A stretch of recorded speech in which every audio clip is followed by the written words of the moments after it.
इजाज़ुल हक साहब, कैसे हैं आप? सबसे पहले तो आपको खुश आमदेद। अल्हम्दुलिल्लाह बिल्कुल ठीक हूँ, लेकिन जो मुल्की हालात चल रहे हैं मेरे समेत मेरा ख्याल है कि सबको परेशानी है उसकी।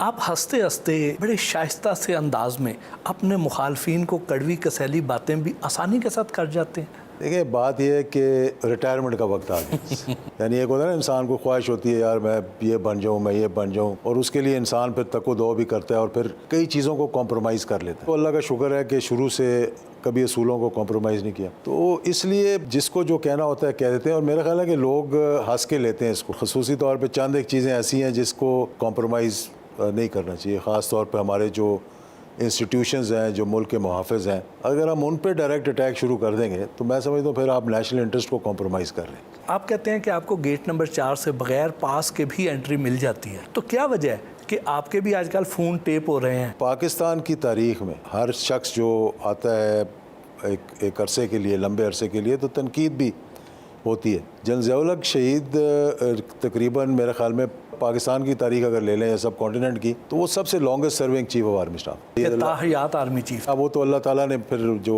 उनको शहादत देनी थी। उसके बाद आने वाले तमाम जो आर्मी चीफ थे, अल्हम्दुलिल्लाह उसी निस्बत से बड़ा एहतराम का, बड़ा प्यार का रिश्ता है। मेरे वालिद भी नज़रियाती तौर पर मुस्लिम लीग ही थे, पाकिस्तान बनने से लेकर आखिर तक।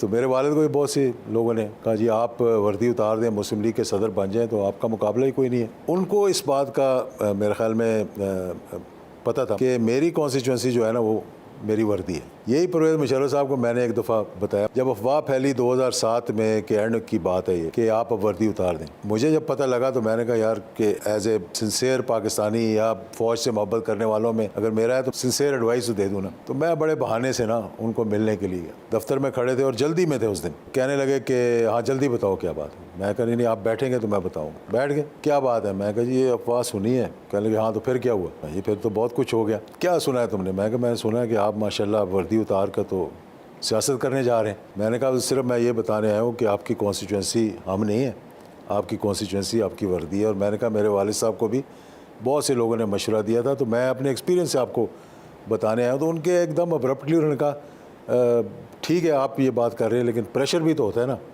तो मैं कहा सर अगर प्रेशर नहीं ले सकते तो आप फिर घर चले जाएँ। तो उनको बुरा लगा मेरी बात, लेकिन मैंने कह दी उनको ये बात। कायद ने, जिनको हम अपना लीडर समझ, जिनके लिए हम जेलों में गए, 4 मरतबा मैं जेल गया, और एक दो लोग थे पाकिस्तान के अंदर जो अपोजिशन के अंदर ज़रा दिलेरी के साथ जो है वो आगे निकलते थे। शेख रशीद साहब हो गए, मैं हो गया, पूरे पाकिस्तान में यानी उनको लेकर हम गए नवाज शरीफ साहब को। जिस दिन उन्होंने बैठकर तनकीद की फ़ौज के ऊपर, चीफ ऑफ आर्मी स्टाफ के ऊपर, तो मुझसे नहीं रहा गया। मुल्क और कौम के लिए हमने 2 पब्लिक मीटिंग्स की और उसका जवाब दिया ताकि आइंदा ये बात बंद हो जाए। मौजूदा सूरत हाल में भी जहाँ जहाँ कोशिश होती है कि इन मामलात को सही करवाया जाए तो सही एडवाइस देने में कोई हर्ज नहीं। इजाज़ साहब, आप भी वैसे अपने घर की छानबीन कर लें, आजकल डिवाइसेस निकल रही हैं मुख्तलिफ घरों से। देखिए जी, पहली बात तो ये है कि मैं आदत पड़ी हुई है टेलीफोन के ऊपर हम बहुत ही बकवास करते हैं। सही बात बता रहा हूँ, ये आज की बात नहीं है। 2-3 मरतबा ऐसी चीज़ें कह दी जिससे कि बहुत ही ज़्यादा शदीद रद्द अमल हुआ। लेकिन बात यह है कि हम मुल्क के मुफाद के ख़िलाफ़ तो बात नहीं कर रहे ना। अगर कोई बात कर रहे हैं तो किसी नेशनल इंटरेस्ट में कर रहे हैं। अगर 2-4 गालियाँ आदमी दे दे टेलीफोन के ऊपर तो वो भी कोई बुरी बात नहीं है। मैं एक दो कोई शटल डिप्लोमेसी तो नहीं कहेंगे, ऐसी मतलब मुल्की मुफाद में खान साहब से एक आधी मीटिंग हो गई, 2-3 यहाँ हो गई, एक पेशावर में चला गया मिलने के लिए। वो ये हुकूमत समझी कि ये कोई ख़ास तौर पे ये इदारों के और इसके दरमियान कोई पैगाम रसानी हो रही है, तो ऐसी कोई बात नहीं थी। लेकिन कोई चीज़ें होती हैं जो इंडिकेशंस होती हैं जो आगे कन्वे करनी चाहिए। तो उस पर फिर मुझे एक दोस्त थे, उन्होंने फ़ोन करके, फ़ोन तो नहीं किया, उन्होंने कहा मिलना है, तो मैं चला गया मिलने के लिए। उन्होंने कहा यार तुम अपना ये टेलीफोन चेंज कर लो अपना। मैंने क्यों? कहते यार एंड्रॉयड बड़ा ख़तरनाक है। तो ये अगर आप बैठे हैं तो ट्रांसमीटर बन जाता है अगर बंद भी हो तो। मैंने कहा फिर क्या कौन सा? उन्होंने कहा आईफोन ले लें। तो ऐसे ही 2-3 लाख रुपए का खर्चा भी हो गया तो ले भी लिया। और ऐसी कोई बात भी नहीं है कि हमने कौन सी कोई ऐसी बात करनी है। अपने वालिद जनरल ज़ियाउल हक के साथ गुजरे हुए वक्त को कैसे याद करते हैं? एक तो उन्होंने पैसे कभी ज़िंदगी भर जेब में नहीं रखे थे। जो कुछ आता था मेरी वालदा का जो अकाउंट था वो भी उनके नाम, तनख्वाह जाती थी वही हैंडल करती थी सब कुछ। जब वो शहीद हुए हैं तो उनके अकाउंट में 2,45,000 रुपये। ये जो घर है ये उनकी जो पेंशन वगैरह विद होल्ड करते हैं ना, तो वो फिर जब रिलीज़ हुई, कुछ इंश्योरेंस थी उससे ये घर बना था। अब आपको एक अजीबोगरीब बात सुनाता हूँ कि मैं बैंकर था तो लाजमी बात है आपकी तरह सूट टाई जूते बेहतरीन पहने। लंदन गया तो सेल लगी हुई थी, किस बैंक के काम से गया था, तो वहाँ से एक जूता मुझे पसंद आया तो मैंने ले लिया। एक हमारे होते थे बड़े मशहूर बैंकर होते थे आगा सनाब्दी साहब, उनको मैं मिलने के लिए गया या कहीं मुलाकात हुई किसी फंक्शन में, तो उन्होंने भी वही पहने हुए थे, मैंने भी वही पहने हुए थे।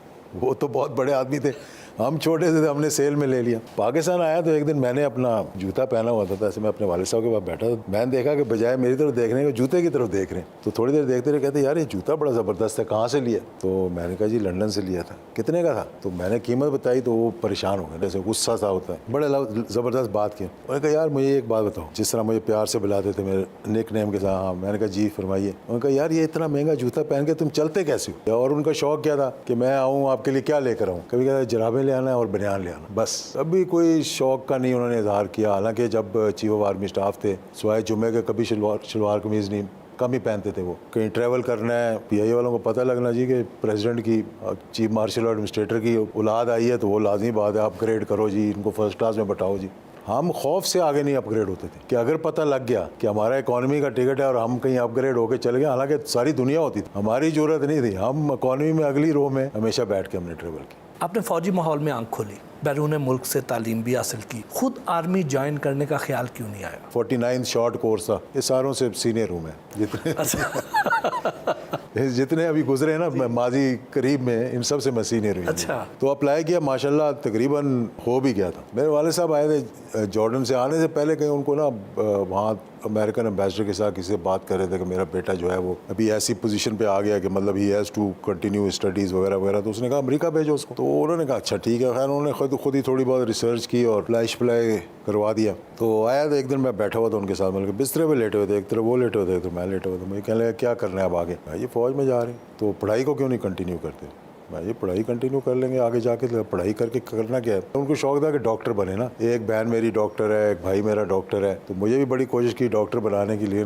आई थी फर्स्ट डिवीज़न, लेकिन बॉटनी में ज़ूलॉजी में नंबर सबसे कम थे मेरे, दाखिला नहीं मिला। तो आगे फिर क्या अपॉर्चुनिटी थी आपके लिए, BA करें फिर फलाना करें? तो उन्होंने कहा बाहर चले जाओ पढ़ने के लिए। मैंने कहा कैसे बाहर चले जाओ? उन्होंने कहा कि मैं कुछ पैसे मेरे बचें तो दाखिला भी तकरीबन तुम्हारा करवा दिया।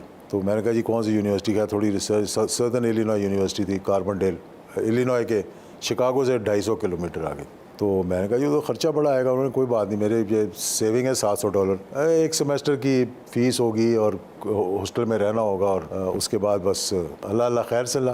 तो मैं चला गया अमेरिका पढ़ने के लिए, अल्हम्दुलिल्लाह। और फौज छोड़ दी? वो फौज छोड़ दी। फिर मैंने कहा यार हर एक को शौक होता है फिरने टुरने का, उससे ज़रा एक्साइटमेंट हो गई थी। तो जब कहा यार पढ़ने अमेरिका जाना है, मैं चलो अमेरिका भी देख लें। वहाँ जाके फिर पढ़ाई की, फिर वहीं नौकरी स्टार्ट हो गई, अल्लाह का शुक्र है। मतलब नो रिग्रेट्स बेसिकली। जनरल ज़िया-उल-हक साहब का